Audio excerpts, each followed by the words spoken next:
Good morning to you all. My name is Sophia Valera Heineke. I am the program coordinator here at the Creative Center, and I couldn't be more excited to be coming to you live with Creative Center artist in residence, Helen Dennis. And Helen is a British artist based in New York who received her MFA at Hunter College. Prior to moving to the United States, she studied and received her BA in Fine Arts at the University of Creative Arts in Canterbury. I do want to talk a little bit about Helen's studio practice because it's quite varied, but does combine drawing, which will factor into today's activity, with sorts of alternative photography within the subjects of architecture and observing our overall built environment, what we as human beings have created and what we live in. Helen's work is part of many notable public collections, including that of Tiffany & Co. and Avon Incorporated. Helen loves to participate in large-scale public artworks that have been commissioned by the Downtown Art Alliance of New York, the Lab Gallery for Installation Art, and No Longer Empty, in addition to many other organizations. And Helen has also exhibited internationally and regularly participated as a mentor with the Immigrant Artist Program with the New York Foundation for the Arts, or NYFA. Today, we're going to be working through a paper craft technique that's called iris folding, and the overall activity that Helen is going to walk you through, I think does really touch on her love of photography and drawing, but is really versatile and I think can be used, in my mind, in a lot of different mixed media projects. So I just want to introduce Helen and let her speak to you a little bit about what iris folding is and why it's called that, in addition to kind of introducing us to the materials we'll be playing with today. Well, good morning. So this is an example of some iris folding, this element up here, and it's really paper crafts. So what it is the reason how I came upon it is working in the hospital with patients. Some people shy away from using paints and stuff like that because they can be messy and they don't want to get all messed up. So iris folding ends up being really easy because it's clean. You can use anything at home. What I'm using today is I have some just pieces of origami paper, but you could use wrapping paper, magazine paper, anything that's kind of thin and easy to fold, although that's not essential. I've done it with thick paper as well. So you just need a variation of stuff and just see what happens really, and it kind of how it comes together. And it's called iris folding, I believe. This is what I presume, because the way it looks, it's like it has this kind of iris like you would have on a like a lens of a camera or anything. I was just talking to Sophia about that. She was like, why is it called iris folding? I was like, I think it's because of the way the paper ends up forming that kind of spiral formation that you would have in a lens of a camera. So this is a slight departure from my own artwork, which does entail a lot of drawing. I'm not a messy artist using loads of paints here, there, and everywhere. So it also is I quite like this as well because it's nice and clean. I do a lot of drawing with pen on tracing paper, and then I take those into the darkroom and I use alternative methods to create images from those drawings, alternative photographic methods. So they end up being a photographic image. So it's all very kind of clean and a little bit insanely kind of meticulous, maybe.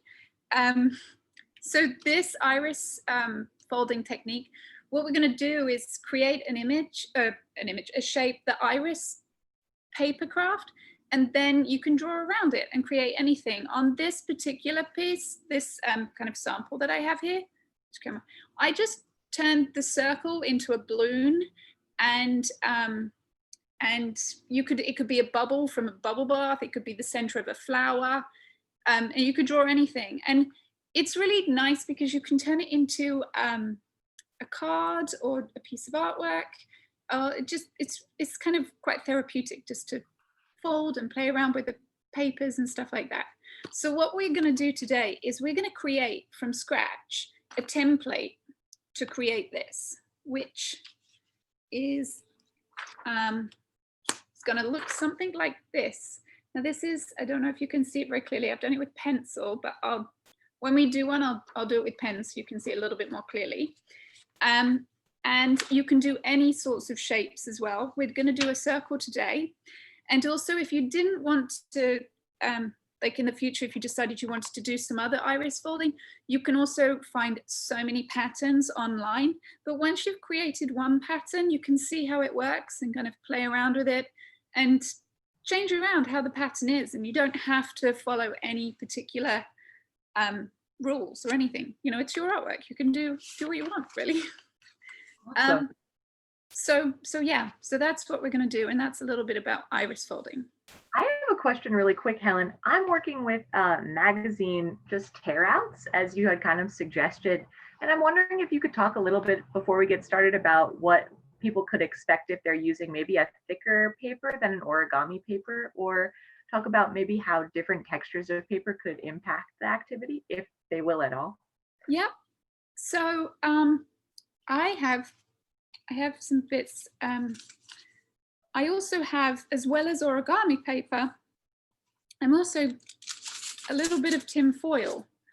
This one here, the shiny bit, is just a little bit of tin foil from the kitchen. And I put that in just, you can, you know, brighten it up, because some wrapping paper has sparkles and stuff like that. So if you wanted to do something festive, it could be a bauble on a Christmas tree, or it could be anything. Or you could do a star and it could be, you know, just a snowflake or anything like that. So origami paper it's made for folding, and each piece of paper is going to be folded in half lengthwise, just to give it a really nice folded edge. Magazine paper is great because it's also quite thin. If you use thicker paper, it's not a problem at all. You just have to make sure that you know, when you fold it, you could do it on a hard surface, or when you fold it, just really make sure it's folded nice and tightly. That's the only thing that you might find tricky or not. You know, basically origami paper just makes it easy. Other paper just makes it regular. So, awesome. Well, so thank you so much. Not going to be, you know, any type of paper. And magazine paper is great because you can, you know, you can also mix around with the colors. There can be text in there. You can have a little bit of everything. And I've seen some really beautiful ones where someone has used music paper. So it's nice where you have just different kind of patterns going on. So that's why I have a mixture of patterned and plain paper. So you can mix it up. But again, magazine paper, or you know, any, you know, brochure, like I'm trying to think, like a, you know, IKEA catalog or something like that. You know, it has different colors in it. You could also use the pages that have textiles, so they have some patterns and stuff. You can really just play around with it and see what you get. Today I have selected paper that's kind of has some sort of link, where you've got like a little, you know, I've gone for a solid orange mixed in with some pattern that's got some orange in it and some yellow. I just thought I'd go for something a bit, I work in black and white, so going for color for me is always like, what am I gonna do? So I'm a little bit more restrained when it comes to that, but I would say just go wild. Awesome. Well, that sounds like fun to me. And I just want to let our viewers know that at any point, if you have questions, you can put those questions in the Q&A or the chat. Both will be monitored. Please let us know if you have additional questions about a step in the activity, or maybe you're using an alternative material, because we really do want to encourage folks to explore what is in their home environment that could be used for art making. Nothing is the wrong supply. So with that in mind, Helen, can you walk us through some of the supplies you have in front of us so that we can kind of get an overview of step number 1 for our iris folding activity today?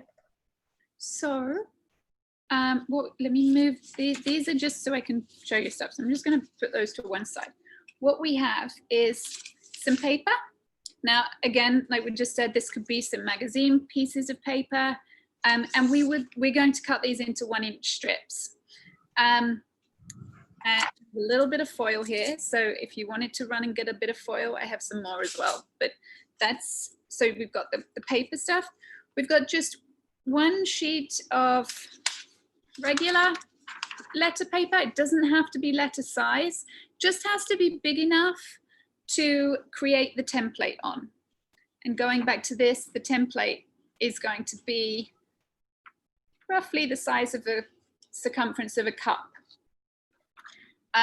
Talking of which, I have a glass, which we're going to use to draw around the circle, and make sure it's empty when you do that. I have a pen and pencil. The pencil is to make the template, but I'm going to use a pen so you can see it better. Again, it doesn't matter. A pen will be fine. Pair of scissors to cut the 1-inch strips of paper, and also to cut out the template for the actual piece, which will be on the second piece of paper.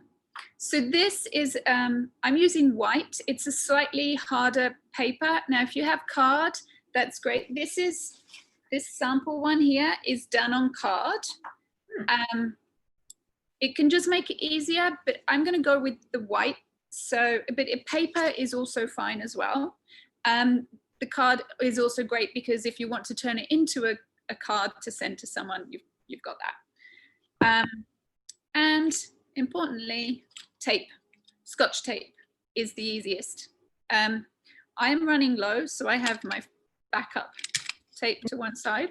So that's pretty much it. Oh, and a straight edge.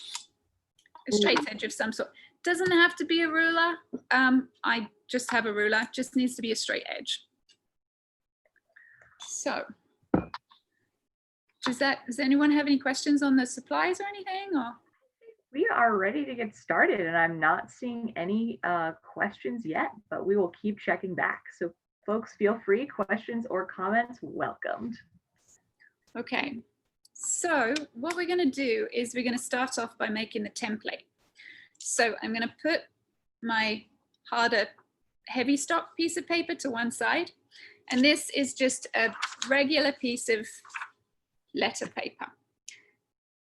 Now today we're going to do a circle. You could do a square if you want, and you'll see how a square would turn out in the way we do this. So this is where the glass or the mug or anything comes in handy.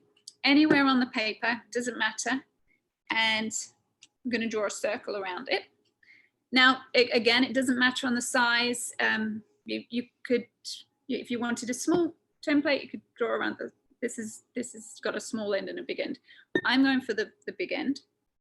So you just want to draw a circle around that and hope that your pen has enough ink in it that it's working. So you just do that so you can see it. Okay, so hopefully you'll see a circle. Yep. Now we're done with the glass. That's it. That's all you needed the glass for. So what we're going to do now is take your pen or pencil and just do a little mark at 12 o'clock, 6 o'clock, 3 o'clock, and 9 o'clock. Doesn't have to be perfect. It's not essential or anything. Just I'll make my marks a bit bigger so you can see them. Now you get your straight edge, and we're going to join those up and make them into a square, rough square, because, you know, just depends on how perfect you are with the 6 o'clock, 12 o'clock, 3 o'clock, and all of that. So you'll start to see how things come together. So you should have a square inside a circle. Now, what we're going to do the next stage of the template is I'm just going to make a mark to one side. Just pick any of the straight lines and maybe about a centimeter, which is what, like half an inch or something, or maybe just under half an inch. Just make another mark going along the line. I don't know if you can see that. Can you see that clearly? I can see that. I'm wondering, so are we can kind of work in from any corner of the square? Yes. Okay. Yeah, great. from any corner. And you're actually going to repeat that in the same place on each line. So if you can see, and again, don't worry about it not being perfect, because it's artwork, isn't it? It's like how you do it. And so again, you take the straight edge and you join those lines up. So you'll start to see the template coming together. Ah.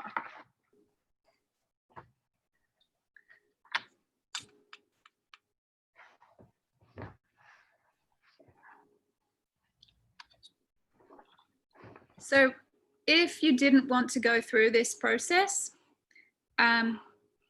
you can download templates from online. There are thousands of them, so it can be a bit overwhelming. So we're going to don't worry if your square starts to become wonky or anything like that. It's a template, it doesn't matter. You're still going to get a beautiful effect no matter what. So again, do that same marking along each part of the line, about the same distance as you marked before. So just under half an inch, and then just do just under half an inch again, going along each line. And you'll start to see how the spiral comes into it. Or the iris. This is the iris, isn't it? And then again, just join up those lines.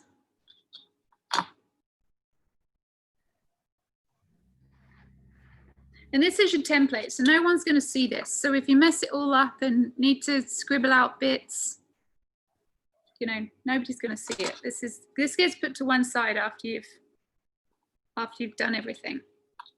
And you can see my square is not really a square anymore. It's a bit more of a wonky square, but it doesn't matter.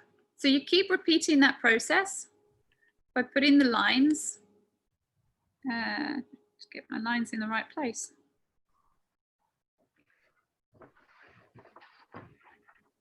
So it's getting smaller and smaller. I just was saying, I wish I had used a bigger cup.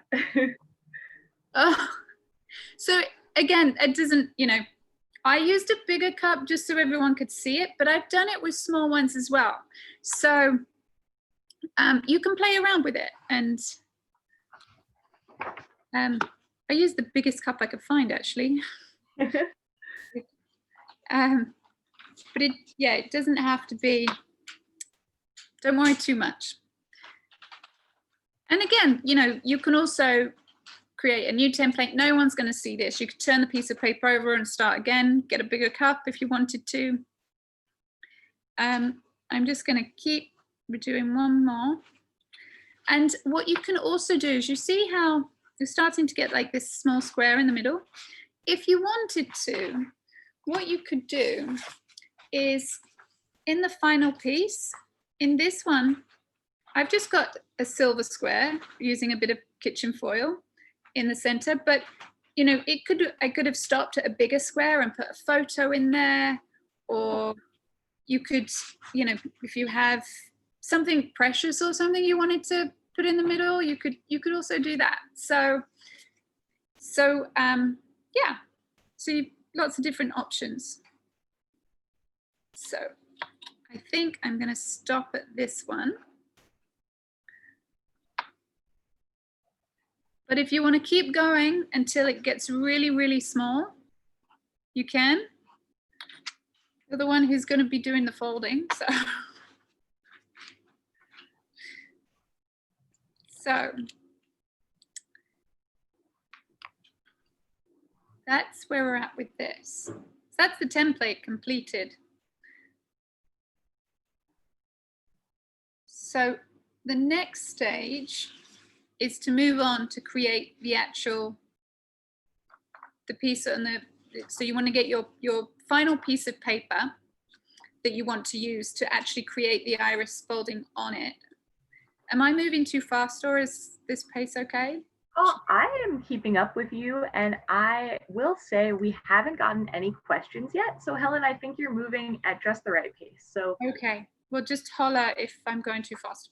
So I'll go back to this now. So we're going to, so if you get your piece of paper that you want to use for your final iris folding, so this is a slightly heavier piece of paper than I was using before, but again, you could card, like a light card is great, or you could use paper as well. And card meaning cardstock, correct? Yeah, not like cardboard or anything. I mean, you could use cardboard if you want, but yeah, just yeah, cardstock. This is more cardstock. So it's got a bit more integrity to it. Because if you wanted to, you know, if you wanted to create the iris folding and then turn it into a card, you can actually then fold it, and it's got, you know, it would be an actual card. I mean, obviously you wouldn't, this is a bit, I've already drawn something this way, but you could draw something this way, or it could just be a circle. Or you could have a photo in the middle, and so it could be a card that way, or upside down. I'm trying to think which way a card opens now. Can't work back to front. So yeah, so it doesn't have to be heavy card or anything, but just a little bit heavier. It just makes it easier. So, okay, I forgot, we do need the gloss again. The same template that you used before. Got it. You're then going to place it wherever you want it. Hang on, let me move. I'm going to move this out of the way because it's white. So I'll pull that back in a second. So this is my piece that I'm going to create my final piece on. I'm going to put it, I don't know. You can put it, if you have an idea of what you want to create, you can put the circle, like if it, like for example, with this image, I put the circle up here because I had an idea that I would draw something down here. Now with this one, I don't know where I'm going to go. It's kind of fun. I think I'm just going to go kind of in the center to the top. Maybe I'll make it into a flower or something. But then you need to use the same template and just draw the circle around again. Yeah, so everyone should be allowing the placement of that second circle, making the decision of where that placement will be. It's decided by what the subject of your work will be. It could be a whale breaching out of the ocean. As Helen suggested, it could be a flower, a balloon. There are so many options. Yeah, and also, if you are going to make it into a card, you would want to place it to one side so you can then fold it and you've got your ready-made card, basically.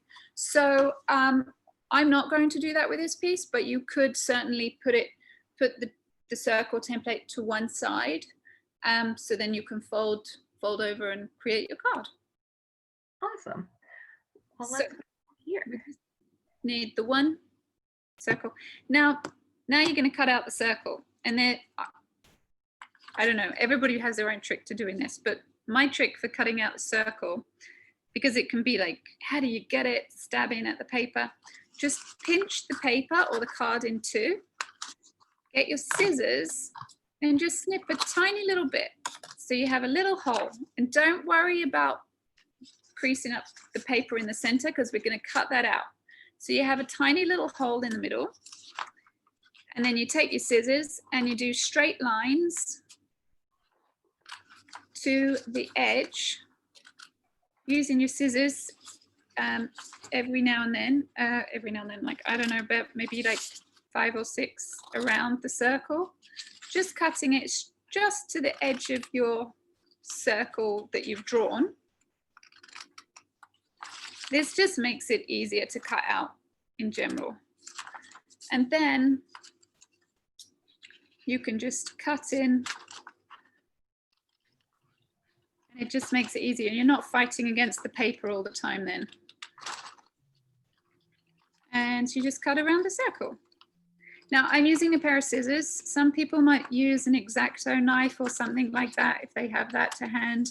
I prefer scissors for this kind of thing just because, I don't know, I just find it easier. Then it's a bit safer. Yeah, I think safety can be a concern, especially if you're on a work surface that's not particularly stable. We would really recommend not using X-Acto knives unless you have like a full workspace that you've set up. But yeah, I would just stick with the scissors. It actually makes it so much easier.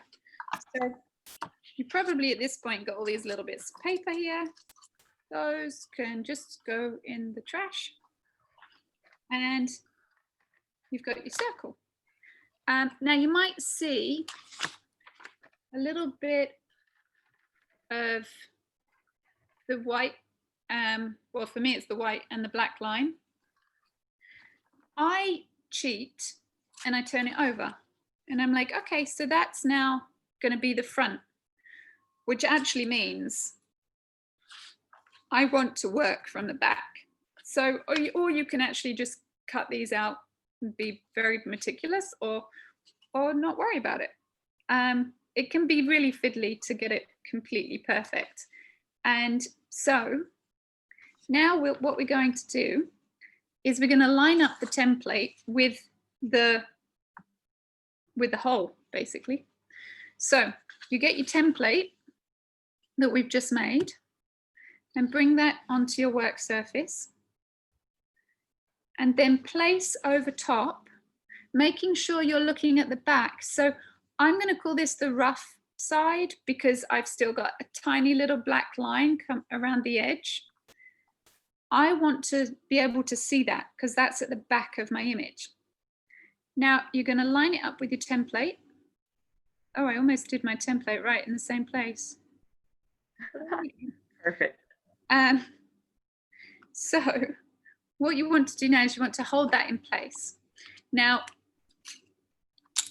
I almost lined mine up exactly. So I just have a tiny, like an 1/8 of an inch along the top where the paper is not registered, which I'm going to use that to just lightly tape down my template to my card. So for example, with this one, when I did it, I put the template over top and I had all of this area around. So I had a lot more space to tape. I've just got a tiny bit. Or if you wanted, you could tape them down to the work surface and, you know, do it that way. So basically it's attached, so it keeps it in place, so it's not going to move around. So however you find it easiest to do that, I find it easiest to just tape it to the template underneath. Now you want to get your paper. And so I'm choosing 4 different types of paper. Like if you see in this image, I chose 4 different types of paper as well. And I followed the pattern of kind of laying each one down in turn. You don't have to necessarily keep those in order. If you do, you get this kind of spiral effect. Mm-hmm.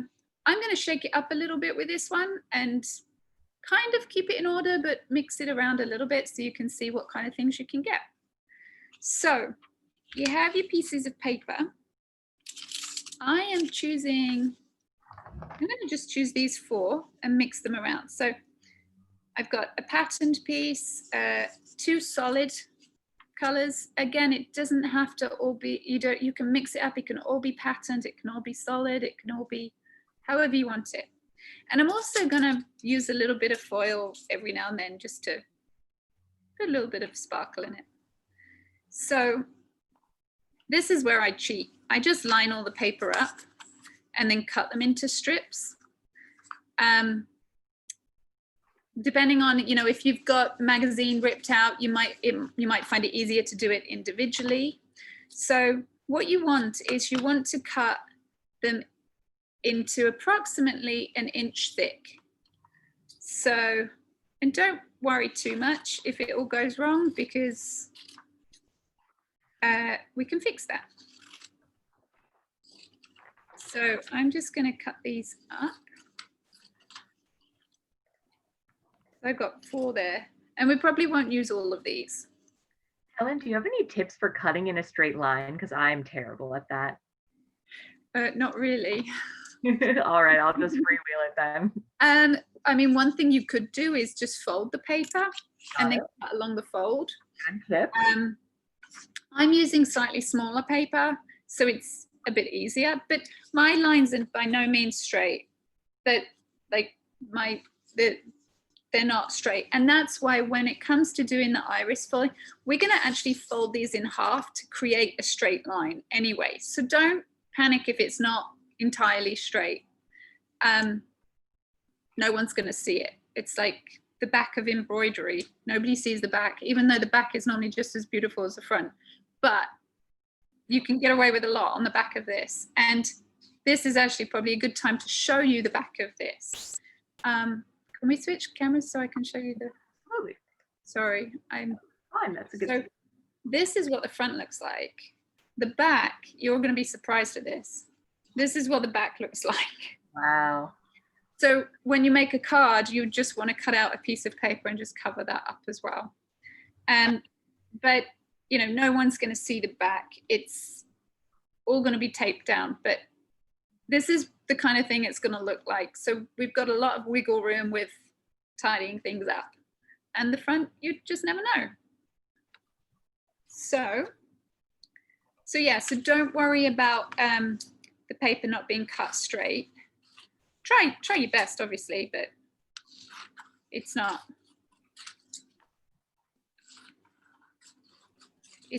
a deal breaker.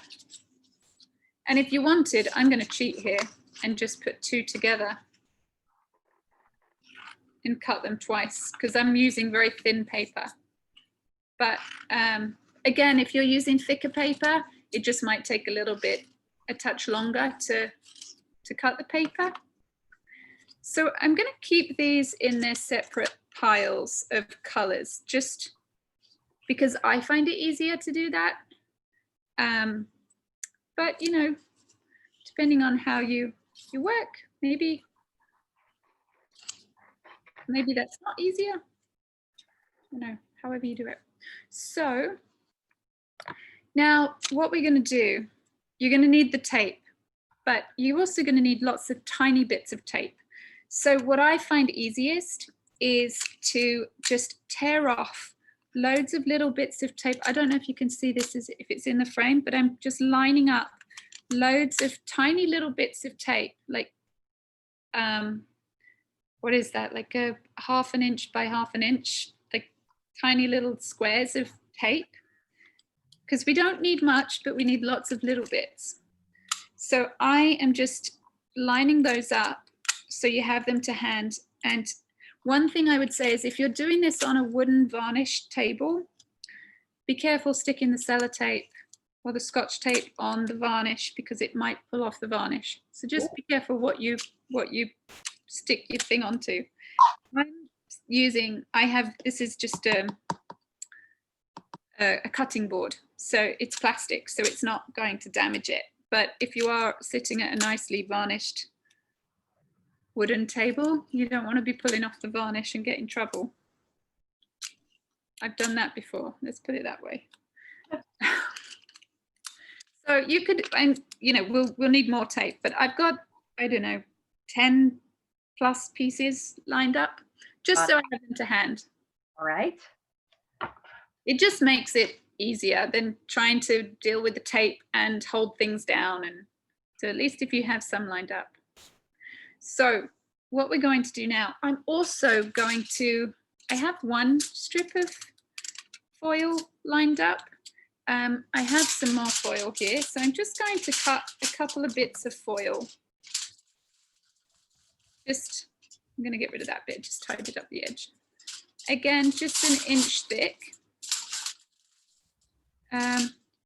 Again, I probably won't use all of these, probably end up having paper left over, but it's almost easier to have everything lined up ready.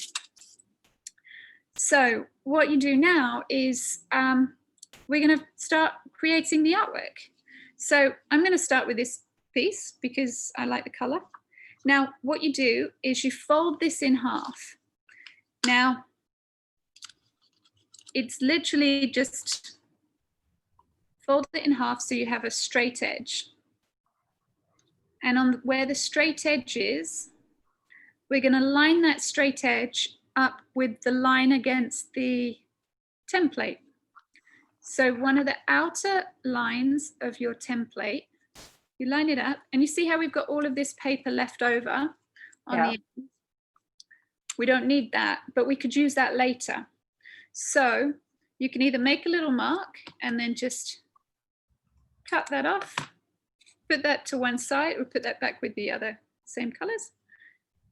So it's not hanging all the way over the edge. And also, if you've done your circle template close to the edge, you might end up needing to cut it.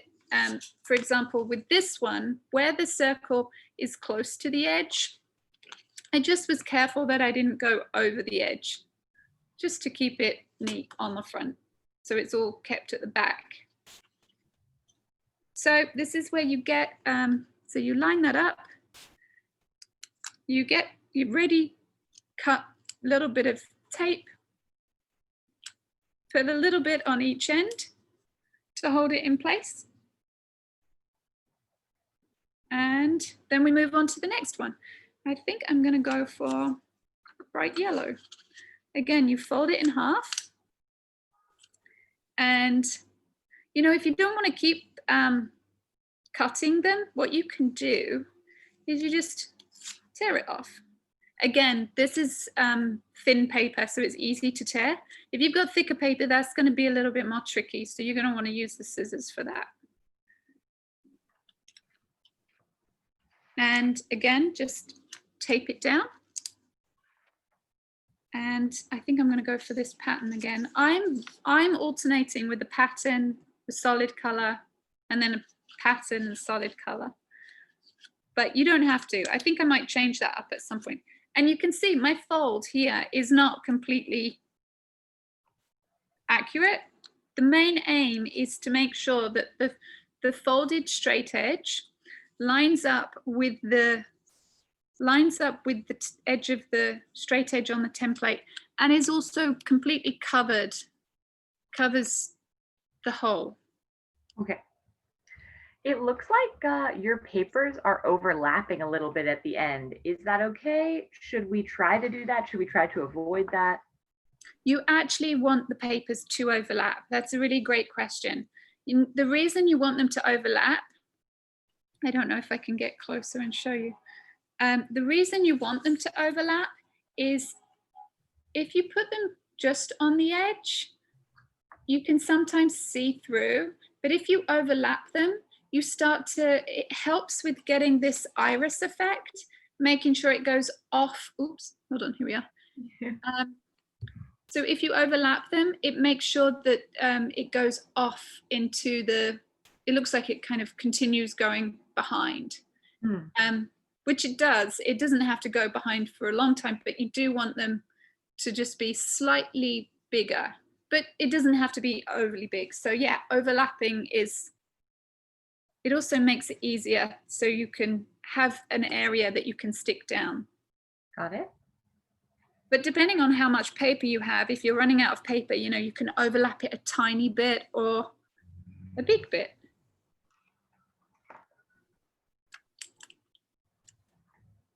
And again, just tape down. And I'm going to go for the orange, this last one.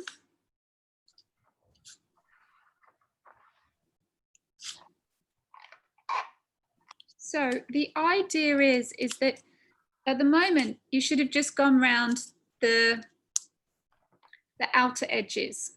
So you move around the outer edge and you'll see you've now got a square or diamond, however you're looking at it. now we're going to continue doing that and just going around in a spiral motion. So we're going to keep going, doing side 1, 2, 3, and then 4, then back to 1, 2, 3, and 4. You don't have to label them that or anything. You can just go around in that order. And that's what helps give it the iris effect, keeping that it goes round in that order. So you get the spiral coming in. Now I'm actually going to put a little bit of silver in this one because why not? So be careful with the kitchen foil actually, because sometimes it can be surprisingly sharp. I've experienced this myself. Yeah, and it's like you kind of regret it afterwards. So as you can see, I've overlapped, talking of the overlap, I've made sure that the foil, I don't know if it shows, has gone behind the blue patterned paper, so that when we reveal it from the front, which we'll do at the very end, it won't show the edge of the foil at all. And now I'm going to mix this up and change it, because the last time, if you stick with the same pattern, the same paper with each rotation, you'll get this kind of outcome, where you can see the movement of the spirals. I'm going to just mix it up and see what we get and kind of change up the patterns a bit. So I'm going to use the blue one for this one, but again, you can do whatever you want and mix it around. Now, this piece of paper was cut off from the end before, and you just need to make sure it overlaps enough over each side, and then you can reuse that piece of paper, or reuse it. It's not really discarded, or you could do it for one of the smaller ones, and maybe you have to fold another piece of paper. That's totally fine. Got it. So whatever you do, when you put the tape down, you want to make sure you're keeping the tape in the behind the image and not behind the template, and not putting any tape on top of the template that you can see, so that it's still at the back. I don't know if that makes sense, but yeah, that does make sense. Yep. That's good. Got it. Yeah. So I am going to go back to using the same one with that, but it's just a little bit too short. So I'm going to just fold another piece of paper. Yeah, so the length is only as important as covering the full length of the design. Got it. Yes, it's the inch thickness really that's, and even let's say even if the paper wasn't thick enough, for example, I'm just gonna, let's say you had paper that's not thick enough, what you could do is you could fold it. The important part is getting this straight edge. So you could fold it so you still have, this is going to be what's seen at the front. So you still have that straight edge. You would just have to tape down at the back so that it holds that fold from flapping open. Mm-hmm. But it just makes it easier to fold it in half completely. Got it. But if you're running low on paper, you can kind of be like, oh, it's not thick enough, but it needs to cover that width. So you can then fold it to, if you're trying to make your paper stretch. Okay. So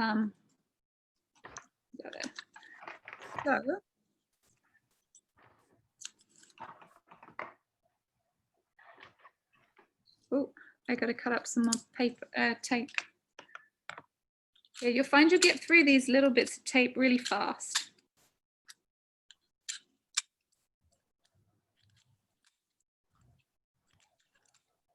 It's almost like every now and then you just do a load of them, or you have someone helping you just cutting the tape. That's always handy. Yeah.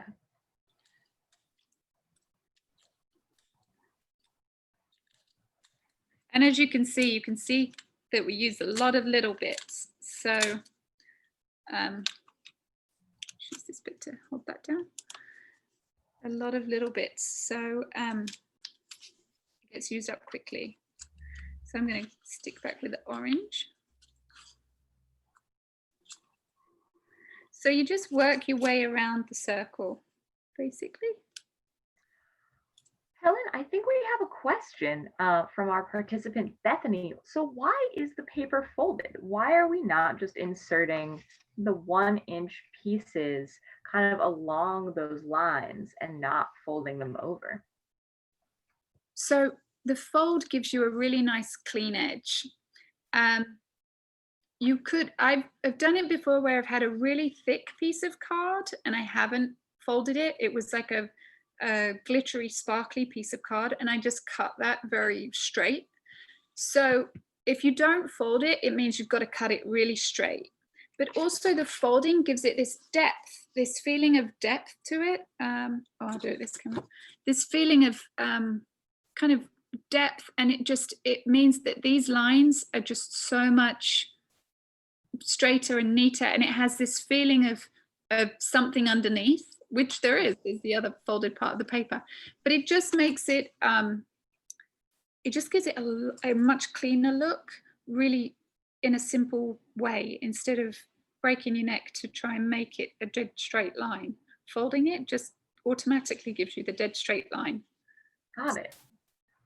And also it gives it that feeling of depth. So that's the two things. When I have done it and cut it really straight, it works fine, but you do feel that, oh, if it was folded, it would just feel a little bit more like there's more depth in there. Yeah, I think it too, the accumulation of paper kind of gives it a little bit more dimension as well. That's what I'm finding in mine, at least. Yeah, it does have a little bit more dense. And also, if you're using thicker paper, you are going to find that you're going to build up a fair amount of depth to it as well, thickness. With the origami paper, it's not, well, you probably can't see, it's not that thick resin. It is somewhat, but if you have thicker paper, you will build up more, which is fine. You can just cover it. You can, it's at the back. It depends on what you want to do with it. That's also why wrapping paper, magazine paper, origami paper, or newspaper, they're just thinner. It just makes this a lot easier. Got it. Thank you. Okay, so, oh, someone loves seeing the back. I want to see the back again. Like, the front is what it's all about, but here is the back. So, yeah, and you'll see, you're creating the back as well. So, it also depends on how much tape you use. Also, when you use thicker paper, when I've used thicker paper, at the end, I've actually put strips of tape over the whole back, just to got it. a little bit more intact. So where am I at with my, so you just, again, just keep working your way around the spiral.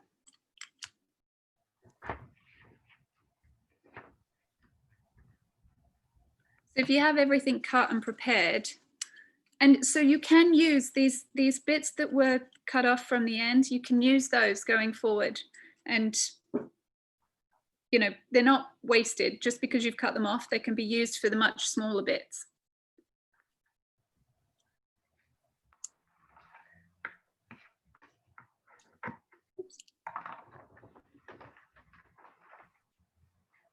Oh, I dropped a piece. One in the front, and here's the other bit of the silver. Put another silver one in, mix it up a little bit. So yeah, if you're using magazine paper or anything that's got images and text, it's nice because you can see the shift, and sometimes it's nice to pick something that's similar colors, just to kind of mix it all up. I'm gonna mix this up and put this one here. where I was doing the orange before. And so getting down to the last few bits. Now, depending on how small you went with your square in the center, this is where it will start to get a little bit more fiddly. Also running out of tape. So just do my round of tape again.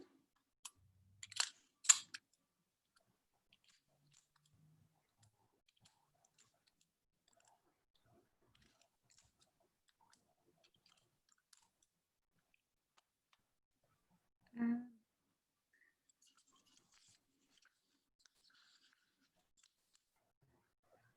you know, you could just do it to see what color comes to hand. You could just be like, see what happens. It doesn't have to be, you know, you don't have to decide how you're going to make it look or spiral or anything. It's completely, the ball is completely in your court. And the more you do it, the more you can kind of play around with it as well.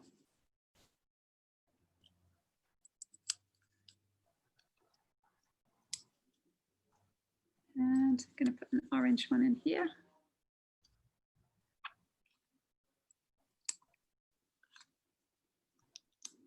So you can start to see the back is building up, looking, oops. I've just got my tape in a muddle. Here we go. The good thing about Scotch tape is it peels off really easily. But if you're using other tape, then you can just replace it. This one, where was I going? Just on that one. So I'm getting lost now. I'm like trying to work my way around the spiral. And another yellow one. We'll run out of tape again.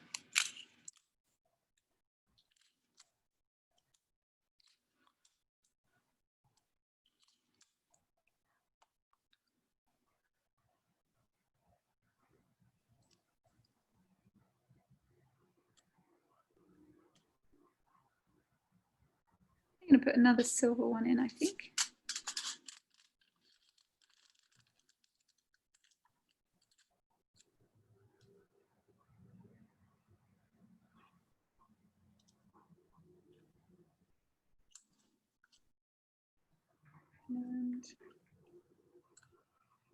And so now I've got down to the center and I'm left with a square. Well, kind of a square. It's not exactly a perfect square.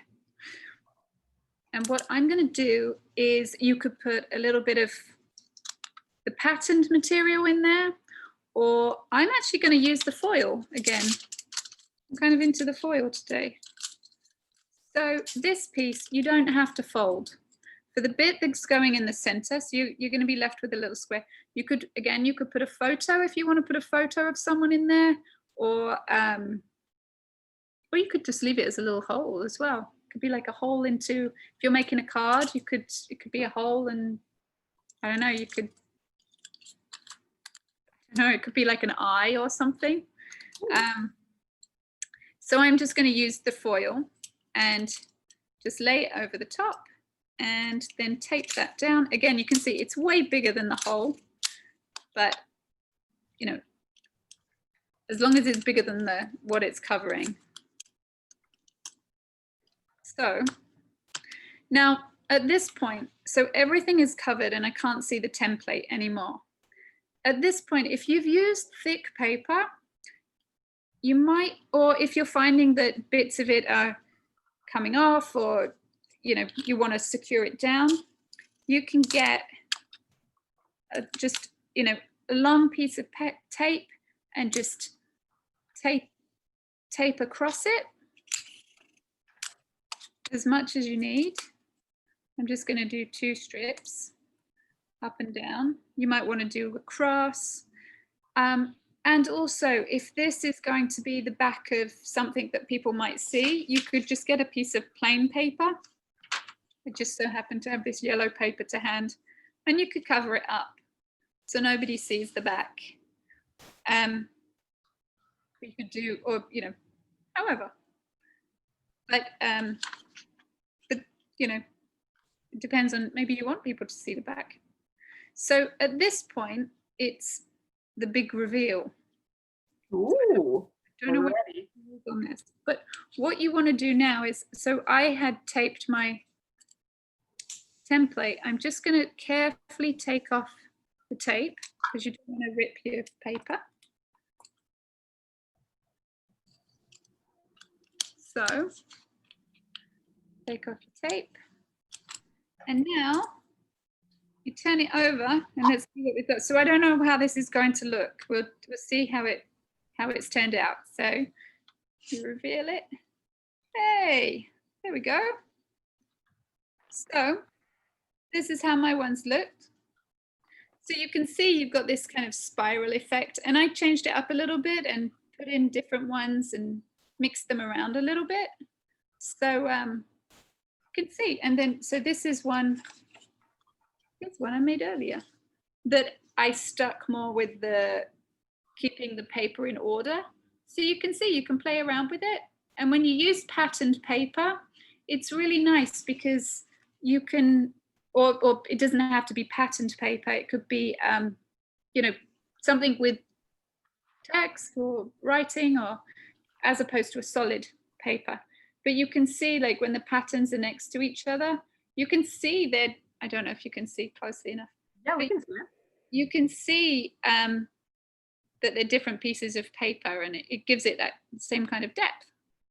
So now you could either leave it like that, or grab a pen, or maybe you want to use a pencil or whatever you want to use. I'm not sure what I was going to turn this into. I can't remember what I said. Is that flower or something? Maybe a flower, yeah. Yeah. Okay. So I'm just going to make this up as I go along. And well, a flower has a stem and big leaves. And it's going to have, hang on, how am I going to do this? So if I want to,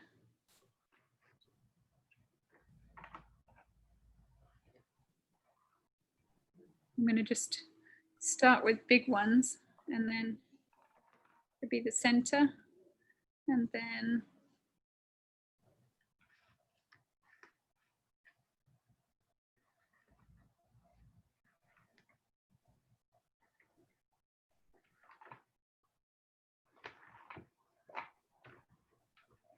you can just make it up as you go along. Nice. That's exactly what I'm doing. Mine is looking very full, which I appreciate. It looks very complete. Have you revealed your? Yeah, I have not quite gotten there yet because I'm still taping and covering, so I'm not going to show. Yeah, the tape is like, if you have all the tape ready, then it makes it so much quicker. And you could also, color in some of the, I think this is the first flower I've drawn in a long time, as you can probably tell.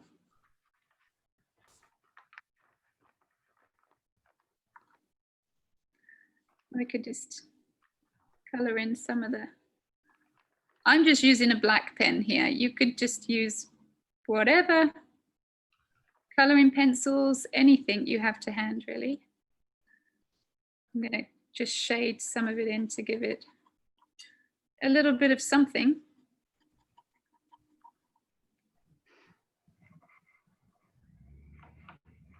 And this is a great time now if folks have more questions for us, because we are going to be wrapping up soon. Yeah, so if anyone has any questions, or let us know what you've created.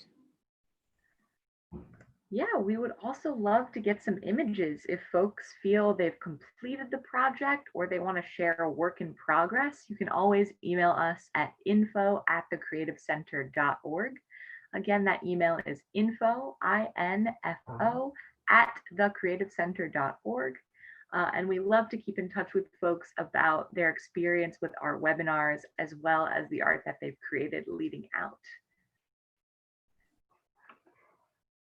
Helen, have you ever seen these kinds of iris folds be featured in scrapbooks or book art? Because that's something that's coming to mind for me is that this would be such an excellent addition as like the cover of a short book or a handmade book. Because it's just so, the detail and the dimension really makes it pop. Yeah, I haven't actually, but to be honest, I haven't looked either. Yeah. So, um, but there are so many creative books out there that I feel like, you know, like you see so many like accordion books and then books that have pop-up things that God knows how they make them work. But I wouldn't be surprised if people have used it, but I don't know of anything off the top of my head. But I can certainly see where you're coming from, like how it would be, how it could be used. So yeah, I don't know. That probably didn't answer your question, but No, I plan to investigate that a little bit more.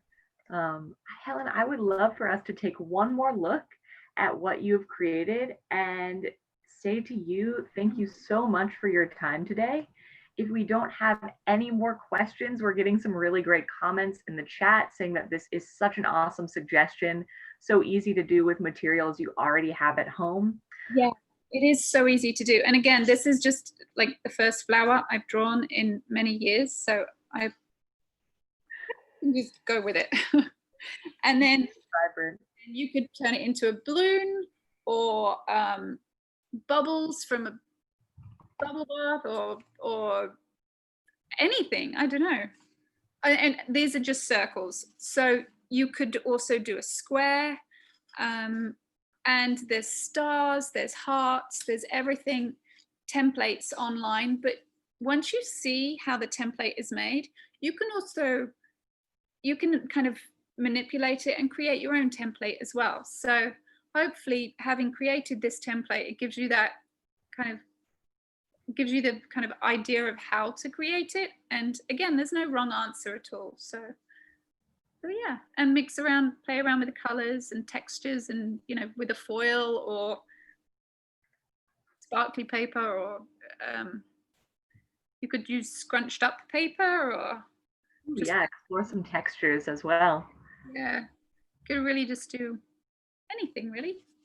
So yeah, and again, there's always the back. Oh, the back is very cool as well. The back as well. So well, yeah.